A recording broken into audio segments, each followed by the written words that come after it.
Thank you so much for having us here this afternoon. It's on. Can you hear me? Okay.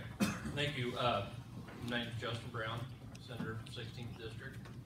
Proud to be here in front of you all today. Before I get started, I just want to reiterate the fact that we all need to keep Claudia Sands and her family in our thoughts and prayers. They've been very close family friends of ours, my family for many years, and I know her and her son Holden are going to go through a rough time. So please remember to keep her family in your prayers.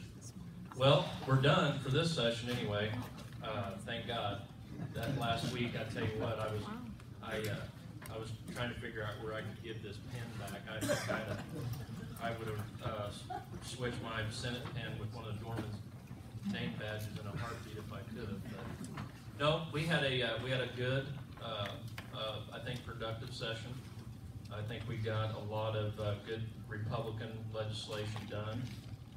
We got all the governor's priorities done. That was very important to myself. We've got a good governor. His first full session as our governor with the situation that he got into after a previous governor, and he's going into an election year. This next session, so it was good to give him a win on his Evo stuff and some of the road bonding bill stuff. So what I'm going to do today is I'm not going to take a lot of time because I would rather have more time for you all to ask us questions. So I'm just going to, some of the main highlights that we did as Republicans, basically that got passed in the Senate and the House.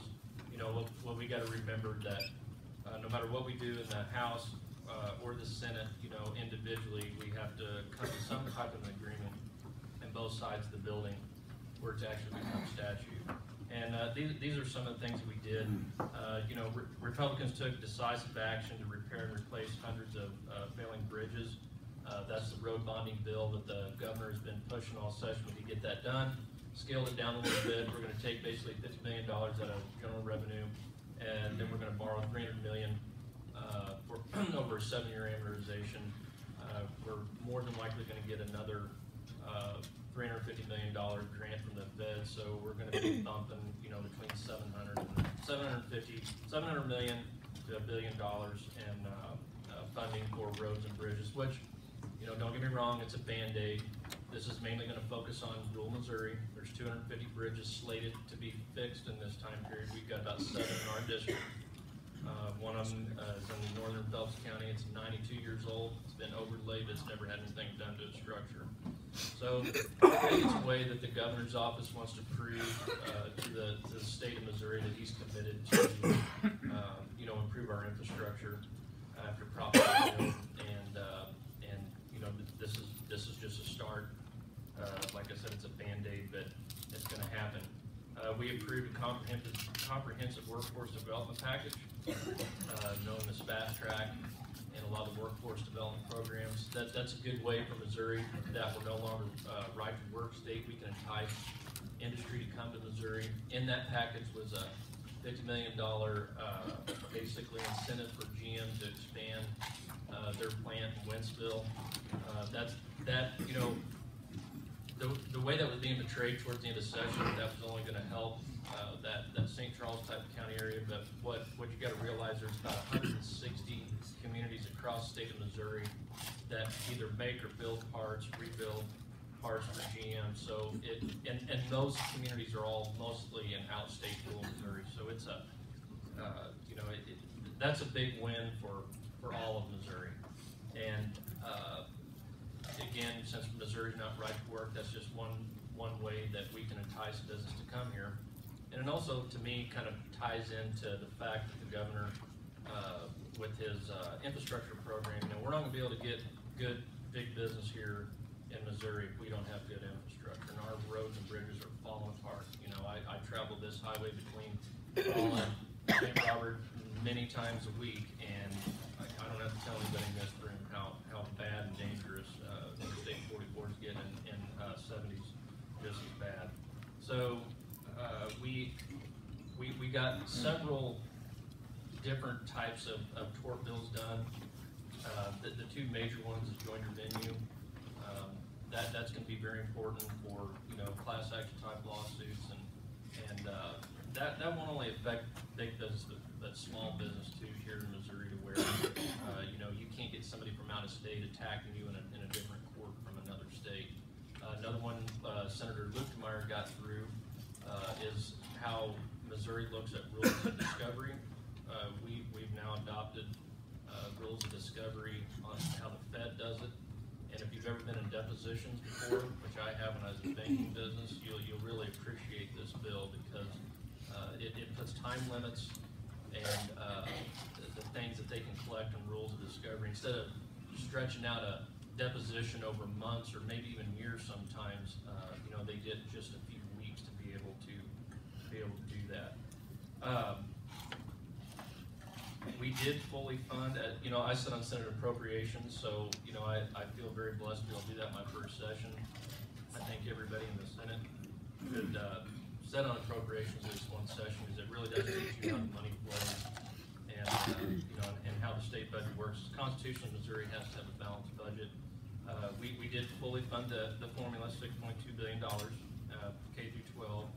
It's a $10 million increase for school transportation there, which, you know, that's been a huge need across the state, you know, for many years. One of the most important things that we did get done, you know, right there at the end of session, is we took the House version of the heartbeat bill, and we did get that done in the Senate. We tweaked it a little bit with some Senate ads. There was nothing taken out of that bill, regardless of what maybe some of the media things early on was portrayed. That the House version basically wasn't touched, and that was a bill that we were able to do in the Senate without doing the previous question or PQ, which was really important to us, because if we would have had to PQ that bill, and we would have done it, we would have PQ'd it if we had to, but if we had done that, then it basically would have shut down the Senate for the rest of the session. And there were several other smaller type bills that we wanted to get done, and that's why we went on a 20-hour filibuster plus to be able to do that. Some of the things that are more pertinent to St. Robert, Fort Leonard Wood area is I co-sponsored a bill, and I'm proud to say that we made it easier for qualified veterans to get their CDLs. The Department of Revenue now, if you're a military veteran that has 5 years prior service for driving a truck, you can apply when you're getting out of the military without going through a CDL test or training site. You can apply with the Department of Revenue to get an exemption on that and put you to work right away. And I think that's huge for our district, especially since we're on the I-44 corridor, and the trucking business right now is one of the fastest growing businesses in the country, and there's a huge need for it. Senator White passed a bill that allows military families to register their children for school before proof of residency has been established. I think that's huge for our area too, not only St. Robert, Waynesville area. We get a lot of military kids, you know, coming to our Rolla public schools. So, you know, it's gonna make that process for them a lot easier. So, all in all, you know, we're going to end up with about 60 Senate bills passed through this session. We filed a little under 600, and you know, they're all good, comprehensive bills that I think that will be good for our state. One bill that I'm proud of, the bankers in the room and the realtors in the room probably appreciate this. I did get one truly geary to and finally passed, the deal with death certificates and the process that going and getting those. So now you can, if you have a family member that passes away, you can get a death certificate in your hand right away without having to wait sometimes several months. That becomes huge problems for closing out of states, checking accounts, all kinds of stuff. So that's a good one. Looking into the future, next session, one thing that is a very big concern to myself, especially being on appropriations, is we did come in to our projected revenues right at the, last minute. We have to have a budget to the governor 2 weeks, or to the House at least 2 weeks before session, and a week before session it has to be passed out of the House and the Senate, constitutionally get done. And literally up to that 2 weeks, we were waiting on revenues to come in to fund our $30 billion budget for the state of Missouri. We've got some tax cuts on the federal level that are coming down that we really don't know how it's going to affect our revenues yet, but I can assure you that it's probably going to be a little more dismal than what we think. So next year, we're going to have to get our red pens out.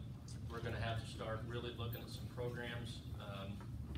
And, you know, I hate to use the word cut, but when I start talking about Medicaid, we're going to have to look at, you know, what we really need, who really needs it. You know, we don't want to get rid of programs for people that really need it, but if there's a way to reform that without damaging, you know, our Missouri citizens that need it, we're going to have to start looking at that, because otherwise, you know, we're going to be, you know, I would hate to see our state start taking money out of education to fund programs that we don't need, and we're going to be facing a situation like that. You know, where the state right now is not as liquid as it was, you know, 10 years ago, and if we have a recession come down the pipe, that is going to happen. You know, eventually, it always does. Our revenues are in a situation where the state's going to have to be a lot more fiscally conservative. So I think that's a way that, you know, the governor is trying to do some things with these economic development packages to get Missouri, or, you know, more business oriented, some business in here to where our tax revenues will go up to where we can continue to fund the budget as it is today. So with that, again, I really appreciate being your state senator. It was a long, tough session, but I do truly think that we got some good things done. Always got to give a shout out to Representative Lynch and Ross. You know, this being my first legislative session, I have 7 state representatives in my district, and there's not a one of them that I wouldn't be afraid to pick up the phone and get some advice on. So with that, I guess we'll wait to the end for questions, but thank you very much.